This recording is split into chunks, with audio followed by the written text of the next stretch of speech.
ओम शांति।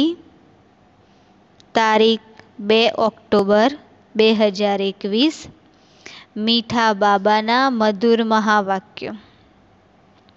मीठे बच्चे, अब इस मृत्यु लोक का अंत है। अमर लोक की स्थापना हो रही है, इसीलिए तुम्हें मृत्यु लोक वालों को याद नहीं करना है। बाबा કહે છે આ મૃત્યુલોકનો અંતિમ સમય છે અને અમરલોકની સ્થાપના થઈ રહી છે, તો બાબા કહે છે મૃત્યુલોકના લોકોને યાદ નથી કરવાના। प्रश्न है, बाप अपने गरीब बच्चों को कौन सी स्मृति दिलाते हैं? उत्तर है, बच्चे, जब तुम वाइसलेस पवित्र थे तो बहुत सुखी थे। तुम्हारे जैसा साहूकार दूसरा कोई नहीं था। तुम अपार सुखी थे। बाबा આપણને સ્મૃતિ અપાવે છે કે તમે સૌથી પવિત્ર હતા, સૌથી સુખી હતા। તમારા જેટલું સાહુકાર અને સુખી કોઈ જ નહોતું। धरती आसमान सब तुम्हारे हाथ में था। अब बाप तुम्हें फिर से साहूकार बनाने आए हैं। गीत है, नयनहीन को राह दिखाओ प्रभु। ओम शांति। मीठे मीठे रूहानी बच्चों, आत्माओं ने गीत सुना। किसने कहा? आत्माओं के रूहानी बाप ने। रूहानी बाप को रूहानी बच्चों ने कहा बाबा। उनको ईश्वर भी कहा जाता, पिता भी कहा जाता। कौन सा पिता? परम पिता। बाप है दो, एक लौकिक, दूसरा पारलौकिक। लौकिक पिता जन्म આપનારા પિતા અને પારલૌકિક આપણી આત્માના પિતા, સર્વ આત્માઓના પિતા। लौकिक बाप के बच्चे पारलौकिक बाप को पुकारते हैं, हे बाबा। तो बाबा का नाम शिव। वह शिव निराकारी पूजा जाता है। उनको कहा जाता है सुप्रीम फादर। लौकिक बाप को सुप्रीम नहीं कहा जाता। ऊंचते ऊंच सभी आत्माओं का बाप एक ही है। सभी जीवात्माएं उस बाप को याद करती है। सर्व आत्माओं को ने याद करे छे? एक परमात्मा ने याद करे छे। आत्माएं यह भूल गए हैं कि हमारा बाप कौन है। पुकारते हैं, ओ गॉड फादर, हम नयनहीन को नयन दो तो हम अपने बाप को पहचाने। भक्ति मार्ग में हम अंधे बन ठोकरें खाते रहते हैं। अब इन ठोकरों से छुड़ाओ। भगवान ने याद करे छे कि हमने साचो रस्तो बताओ। बाप ही कल्प कल्प आकर भारत को हेवन बनाते हैं। अब कलयुग है, सतयुग आने वाला है। कलयुग और सतयुग के बीच को संगम कहा जाता है। यह है पुरुषोत्तम संगम।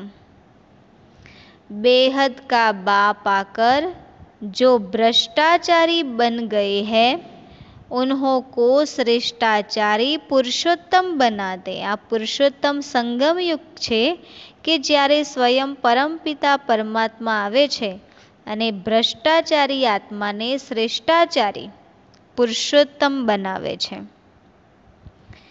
लक्ष्मी नारायण पुरुषोत्तम थे।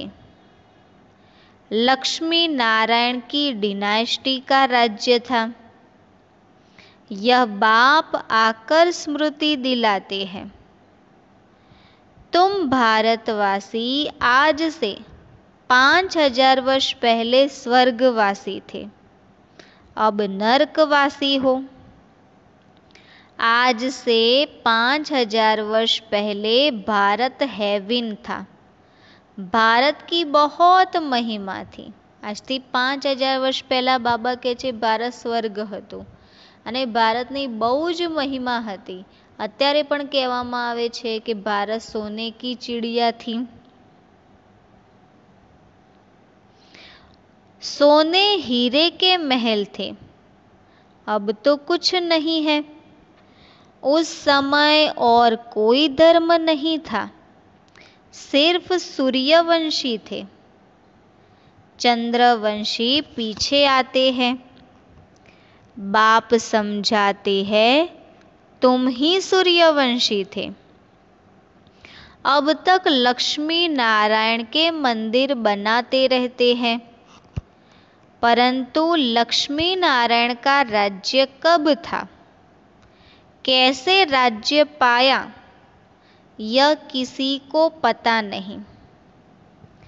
पूजा करते हैं परंतु जानते नहीं तो ब्लाइंड फेथ हुआ ना। पूजा करे छे पण जानता नहीं। शिव की, लक्ष्मी नारायण की पूजा करते हैं, बायोग्राफी कोई नहीं जानते, पूजा करे छे पण जानता नहीं, तो बाबा के छे ब्लाइंड फेथ।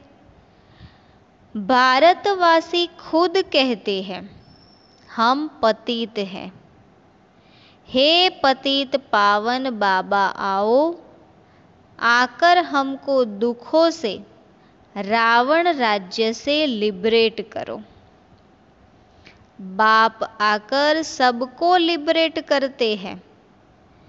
बच्चे जानते हैं कि सतयुग में एक ही राज्य था। कांग्रेसी लोग अथवा बापूजी भी यही मांगते थे कि हमको फिर से राम राज्य चाहिए।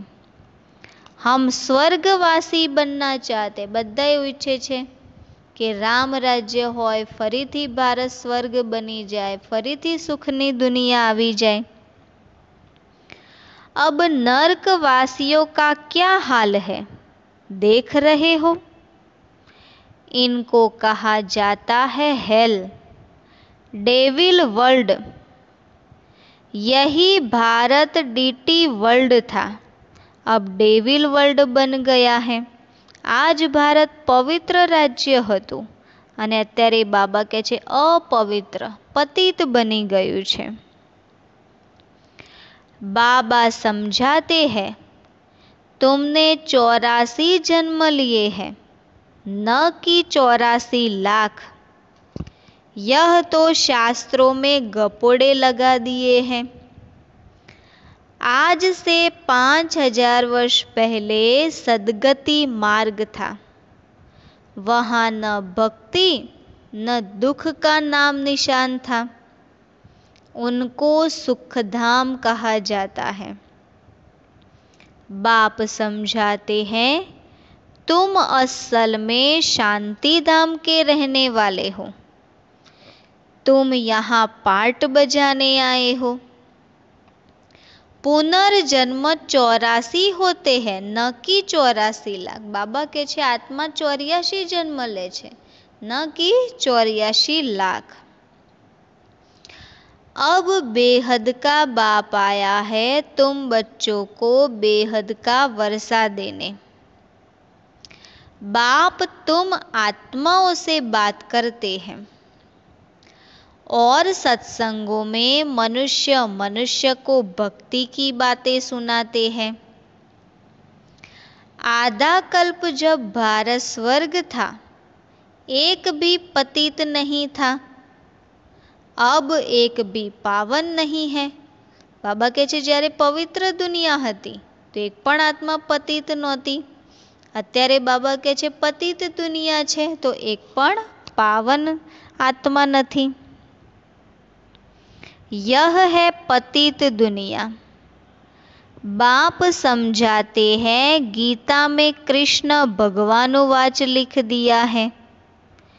कृष्ण भगवान नहीं है, न कि उसने गीता सुनाई है।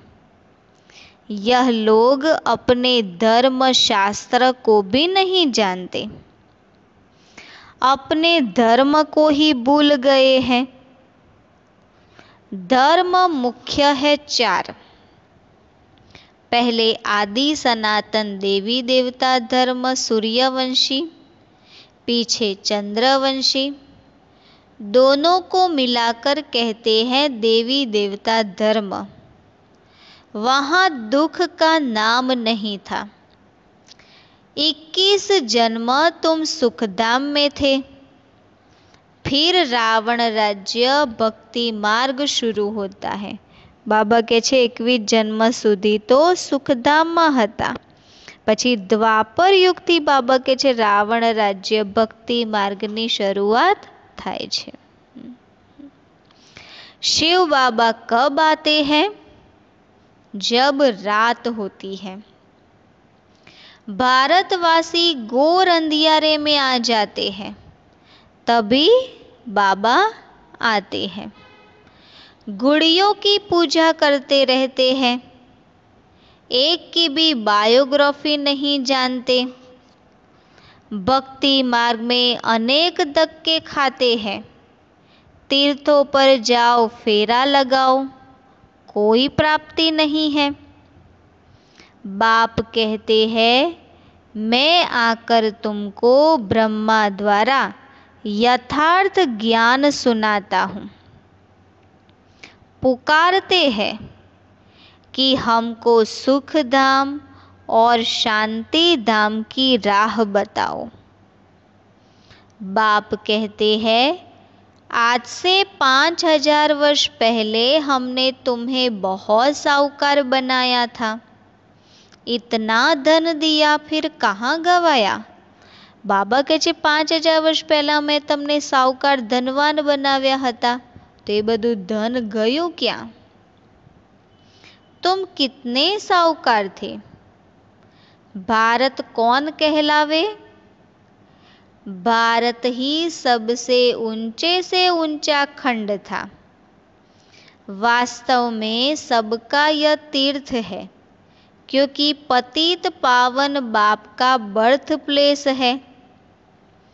जो भी धर्म वाले हैं, सभी की बाप आकर सदगति करते हैं। अब रावण का राज्य सारी सृष्टि में है, सिर्फ लंका में नहीं है। रावण नु राज्य आखी दुनिया में छे। बाबा કહે છે, जब सूर्यवंशी राज्य था तब यह विकार नहीं थे। भारत वॉइसलेस था, अब विशेष है। सब नरकवासी है। सतयुग में जो दैवी संप्रदाय थे, वे फिर 84 जन्म भोग आसुरी संप्रदाय बने हैं, फिर दैवी संप्रदाय बनने हैं। भारत बहुत साहूकार था, अब गरीब बना है, इसीलिए भीख मांग रहे हैं। बाबा કહે છે ભારત જ બહુ સાહુકાર હતું ને અત્યારે જ બહુ ગરીબ બની ગયું છે। बाप तुम गरीब बच्चों को स्मृति दिलाते हैं। बच्चे, तुम कितने सुखी थे। तुम्हारे जैसा सुख किसी को मिल नहीं सकता। धरती आसमान सब तुम्हारे हाथों में था। शास्त्रों में कल्प की आयु लंबी बताकर सभी को कुंभकर्ण की आसुरी नींद में सुला दिया है। यह भारत शिव बाबा का स्थापन किया हुआ शिवालय था। वहाँ पवित्रता थी। उस नई दुनिया में देवी देवता राज्य करते थे। मनुष्य तो यह भी नहीं जानते कि राधे कृष्ण का आपस में क्या संबंध है। दोनों अलग अलग राजधानी के थे, फिर स्वयंवर के बाद लक्ष्मी नारायण बने। कृष्ण राजकुमार हता અને રાધા રાજકુમારી અલગ અલગ રાજધાનીના હતા. બંનેનો સ્વયંવર થયો, પછી એમનું નામ બદલાયું અને લક્ષ્મી નારાયણ પડ્યું. यह ज्ञान कोई मनुष्य मात्र में नहीं है. स्पिरिचुअल नॉलेज सिर्फ एक बाप ही देते हैं. अब बाप कहते हैं आत्म अभिमानी बनो. मुझ अपने परम पिता को याद करो. याद से तमो प्रधान से सतो प्रधान बन जाएंगे.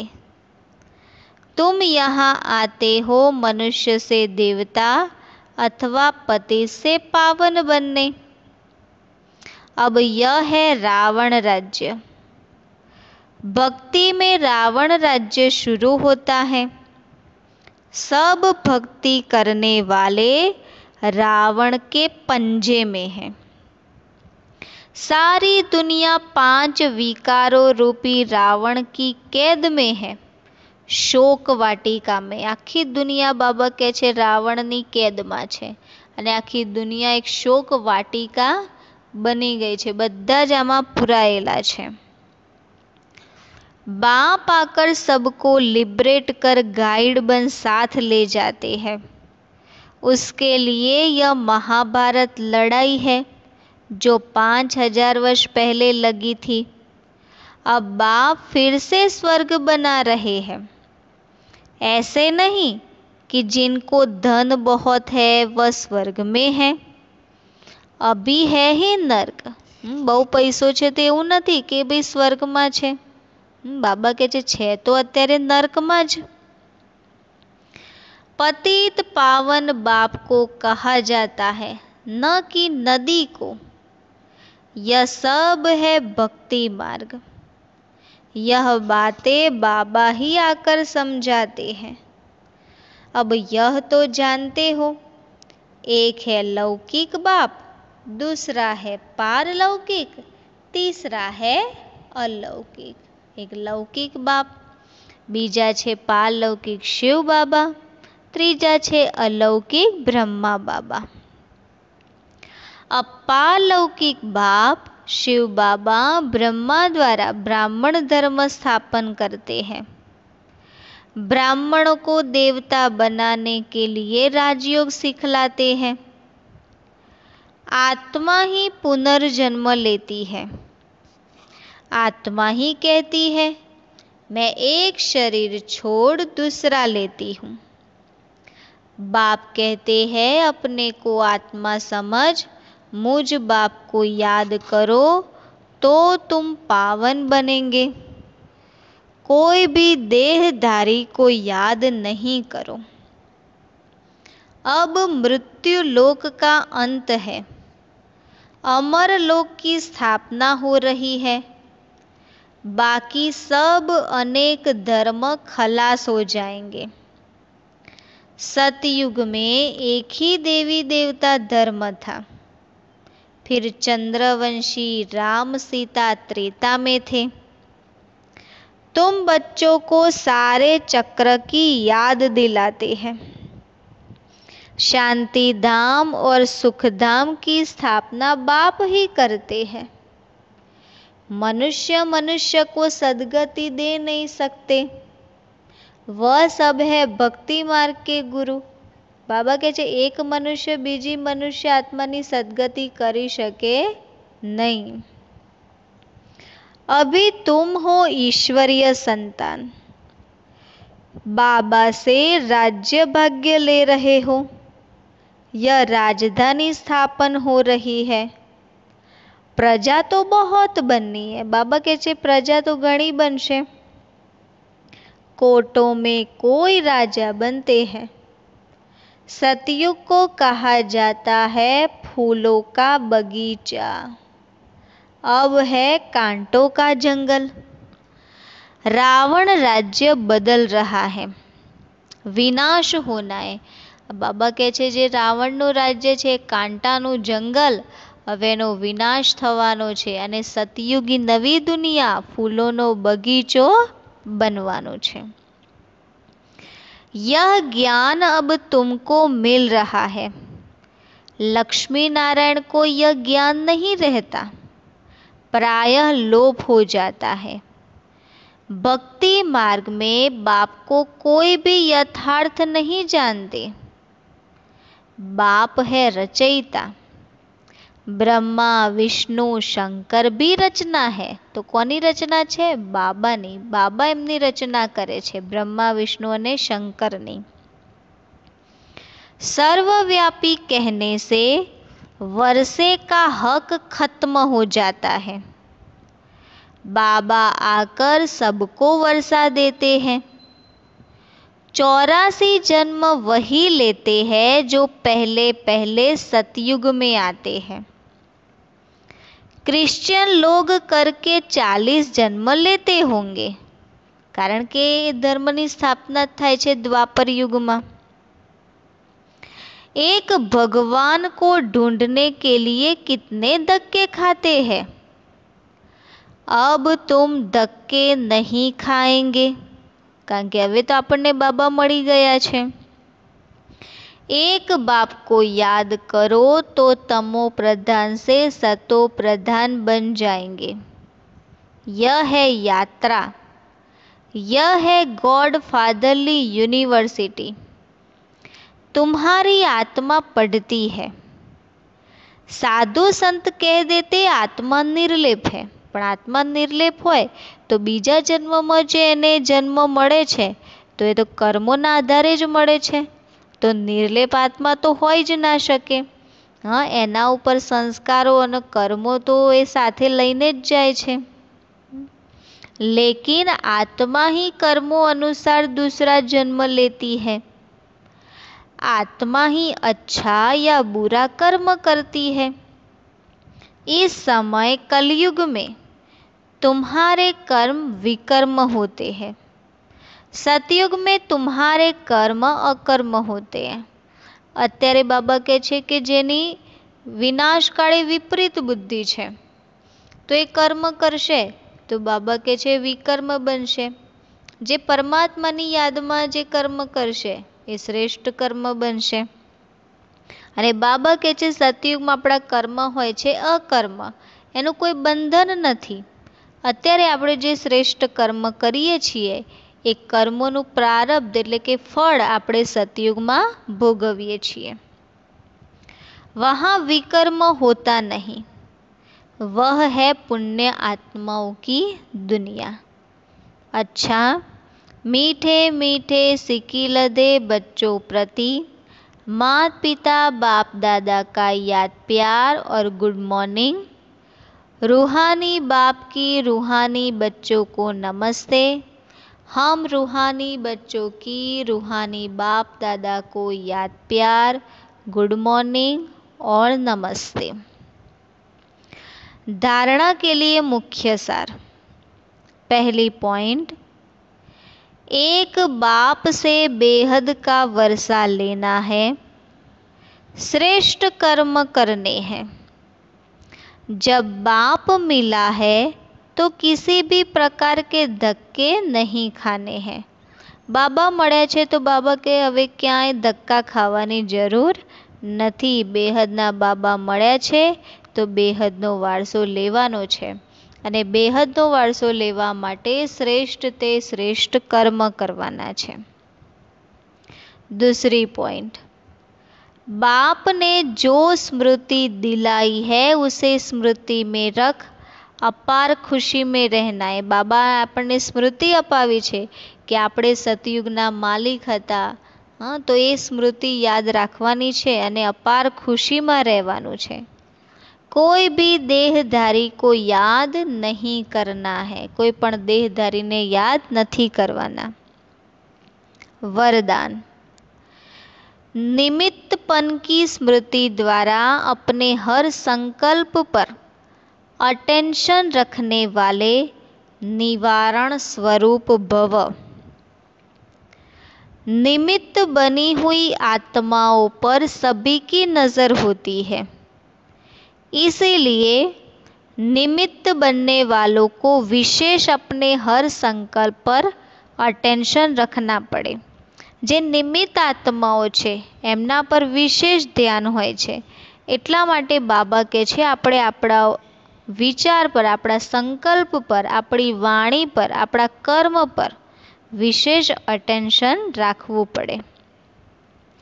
अगर निमित्त बने हुए बच्चे भी कोई कारण सुनाते हैं तो उनको फॉलो करने वाले भी अनेक कारण सुना देते हैं। अगर निमित्त बनने वालों में कोई कमी है तो वह छिप नहीं सकती। इसीलिए विशेष अपने संकल्प, वाणी और कर्म पर अटेंशन दे निवारण स्वरूप बनो। અને આપણે આ સેવાના નિમિત્ત આત્માઓ છીએ, એટલે દરેકની નજર આપણા ઉપર હશે। તો બાબા કહે છે આપણાથી કોઈ ભૂલચૂક એટલે કે આપણે આપણા ઉપર વિશેષ અટેન્શન રાખવાનું છે, આપણા સંકલ્પ ઉપર, આપણી વાણી ઉપર, આપણા કર્મ ઉપર। स्लोगन है, ज्ञानी तो आत्मा वह है जिसमें अपने गुण या विशेषताओं का भी अभिमान न हो। જ્ઞાની તો આત્મા એને કહેવાય કે પોતાની વિશેષતાઓ અથવા પોતાના ગુણ છે એનું પણ એને અભિમાન ન હોય। मातेश्वरी जी के अनमोल महावाक्य। मनुष्य की एम ऑब्जेक्ट क्या है और उसे प्राप्त करने का यथार्थ तरीका। मम्माना महावाक्य છે કે આત્માનું આપણું એમ ઓબ્જેક્ટ શું છે। આપણે અહીંયા પાઠશાળામાં આવીએ છીએ તો આપણું લક્ષ્ય શું છે અને એને પ્રાપ્ત કરવા માટેનો સાચો યથાર્થ રસ્તો કયો છે। हरेक मनुष्य को यह सोचना जरूर है अपनी अच्छी जीवन बनाने के लिए क्या उचित है। जीवन ऊंचू बनावू छे तो शू जरूरी छे। मनुष्य की लाइफ किस लिए है, उसमें क्या करना है। मनुष्यनी लाइफ मળી છે तो शू करवानुं छे। अब अपनी दिल से पूछे कि वो मेरी जीवन में पलटा हो रहा है। पूछवानुं छे पलटा परिवर्तन थई रह्युं छे। मनुष्य जीवन में पहले तो नॉलेज चाहिए, फिर इस जीवन की एम ऑब्जेक्ट क्या है। यह तो जरूर मानेंगे कि इस जीवन को सर्वदा सुख और शांति चाहिए। बधाने जीवन में शू जोईए छे, सुख अने शांति। क्या अभी वो मिल रही है।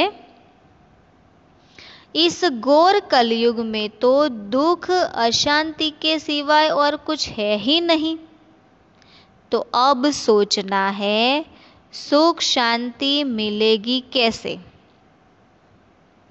सुख और शांति यह दो शब्द जो निकले हैं वो जरूर इसी दुनिया में कभी हुए होंगे, तभी तो इन चीज़ों की मांगनी करते हैं। अगर कोई मनुष्य ऐसे कहे कि हमने ऐसी दुनिया देखी ही नहीं तो फिर उस दुनिया को तुम कैसे मानते हो कि एवी दुनिया हती कि ज्यां सुख अने शांति हतुं। इस पर समझाया जाता है कि यह दिन और रात जो दो शब्द है तो जरूर रात और दिन चलता होगा। ऐसे कोई नहीं कह सकते कि हमने देखी ही रात है तो दिन को मानूं कैसे। लेकिन जब दो नाम है तो उनका पार्ट भी होगा।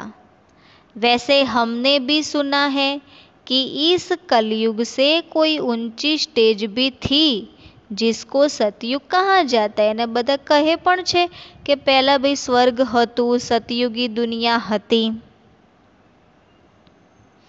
अगर ऐसा ही समय चलता रहे तो फिर उस समय को सतयुग नाम क्यों दिया गया।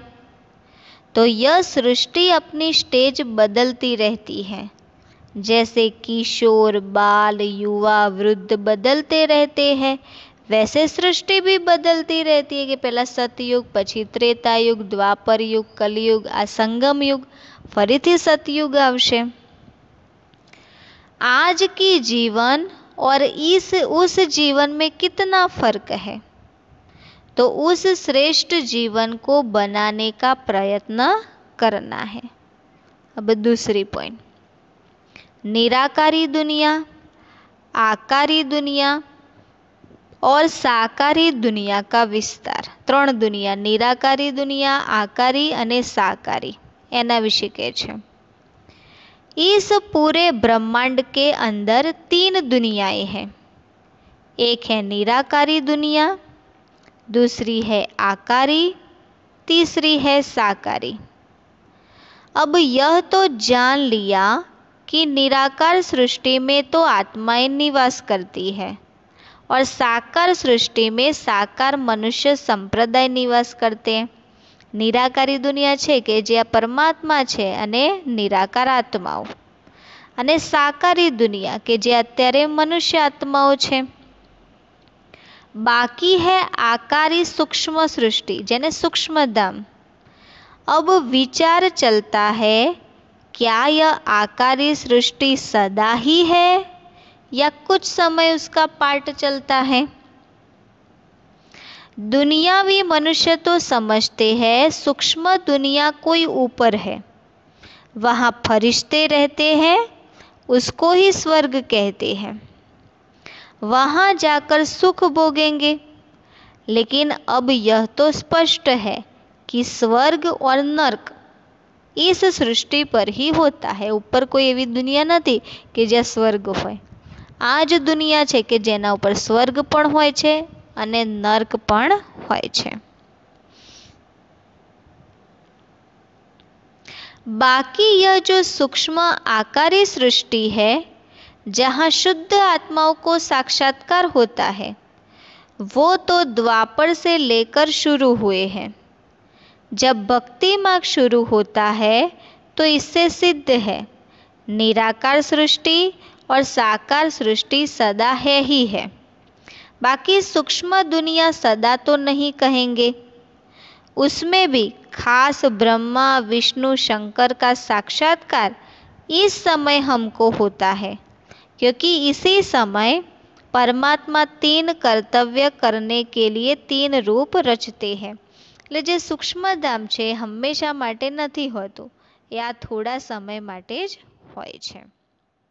અચ્છા, ઓમ શાંતિ।